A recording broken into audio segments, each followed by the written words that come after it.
ছিল, যেই চেয়ারে বসে পড়েছিল সেই চেয়ারে এখন ডক্টর ইউনূস বসেছে না বসে নাই? সেই চেয়ারে ডক্টর ইউনূস আর যে ফেলে দিতে চেয়েছিল সে পড়ে গেল। পড়ে তো গেল গেল, বাংলাদেশ তার বাবার তৈরি করে দিয়া নাকি দেশ, সেই দেশেও থাকার সৌভাগ্য হলো।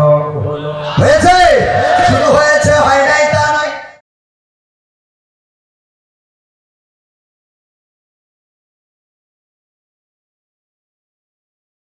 আমার দাদার দেশে যে ষড়যন্ত্র কি থেমে আছে নাকি?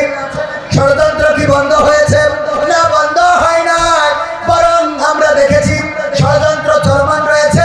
বেনজির সাহেব এমন নজিরবিহীন কথা বলেছে যেটা অকল্পনীয়। পুলিশ প্রশাসনের সততার সংযোগ রয়েছে এবং এই প্রশাসনের 90% এখনো তাদের লোক আছে না নাই? আমার কথা না, বেনজির সাহেবের কথা। কি নজির? বেনজির সাহেবের কথা। সে এমন বেনজিরগিরি দেখিয়েছে যা ইতিপূর্বে কেউ দেখায় নাই। সে বললো যে এই প্রশাসনের লোকেরা সবাই রেডি আছে, যোগাযোগ ভিতরে ভিতরে আছে, আপনারা রাজপথে দাঁড়াইলে প্রশাসন সামনে থাকবে, বলেছে না বলে নাই?